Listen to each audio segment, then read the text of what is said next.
Bueno, bienvenidos a un nuevo video de Fisiología Virtual. Mi nombre es Mauricio Giulidori. Hoy lo que les quería hablar es sobre los volúmenes y capacidades respiratorias.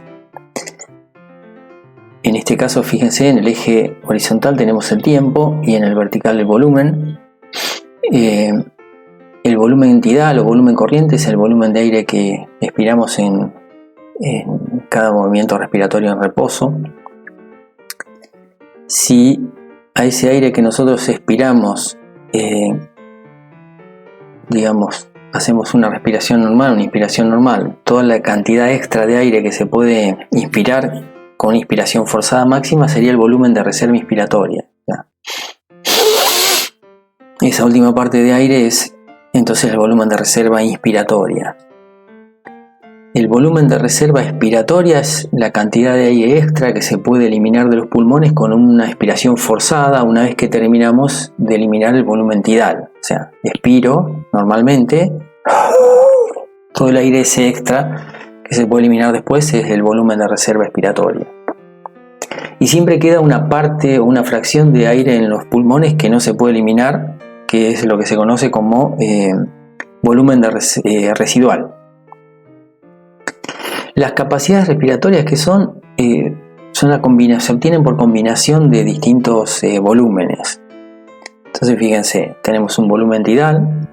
Si a ese volumen tidal le agregamos el volumen de reserva inspiratoria, ahí lo que tenemos es lo que se conoce como capacidad inspiratoria. La cantidad máxima de aire que se puede inspirar desde el final de una expiración normal en reposo, ¿está? Ese sería el volumen de reserva inspiratoria más el volumen tidal, o sea, la capacidad inspiratoria. Después tenemos el volumen de reserva expiratoria, que es la cantidad de aire que se puede expirar desde el final de una expiración normal en reposo. ¿Ya? Hacemos el volumen de corriente, una expiración normal, y después se hace una expiración forzada. Ese sería el volumen de reserva expiratoria. La capacidad vital es por la combinación de estos tres volúmenes, el tidal, la reserva inspiratoria y la reserva expiratoria. Es decir, se llena al máximo de la capacidad de aire los pulmones con una inspiración forzada y después con una expiración forzada máxima se ve cuánto aire se moviliza en ese movimiento forzado máximo y esa sería la capacidad vital. La cantidad máxima de aire que se puede movilizar entonces en un movimiento respiratorio. Y nos queda el volumen residual, que es lo que no podemos, la fracción esa de aire que no se puede eliminar de los pulmones. Si a la capacidad vital le agregamos ese volumen residual, tenemos lo que se conoce como capacidad pulmonar total. Y una que me había quedado acá entre medio es esto que aparece como capacidad residual funcional, que es el volumen residual más el volumen de reserva expiratoria, es lo que se conoce como volumen de equilibrio.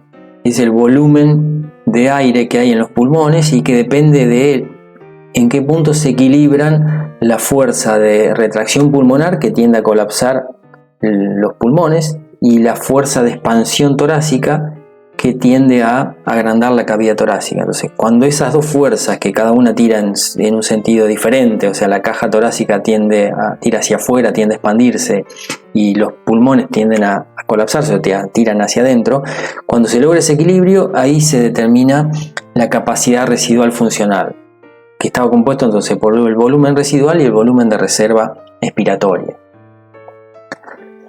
Otra manera de verlo es con este gráfico más simple, en el que tenemos el volumen del espacio muerto, para todo el aire que había en las vías aéreas donde no hay membrana respiratoria, el volumen residual, entonces esa fracción de aire que no se puede eliminar de los pulmones ni con un movimiento forzado máximo, el volumen tidal, lo que movilizamos en cada movimiento en reposo, el volumen de reserva expiratoria, la cantidad extra que se podía eliminar entonces con un movimiento forzado, y el volumen de reserva inspiratoria, toda la cantidad de aire extra que se puede inspirar a partir del final de una inspiración normal en reposo.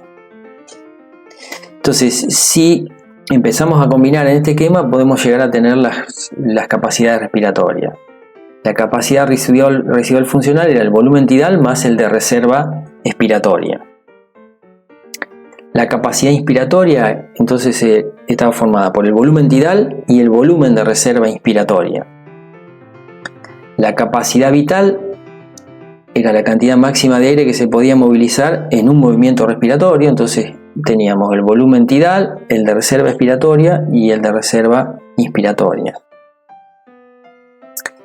Y por último tenemos la capacidad pulmonar total, que era la cantidad máxima de aire que se podía alojar en los pulmones. Bueno, espero les haya gustado el video y si es así nos vemos en el próximo video de Fisiología Virtual. Suerte.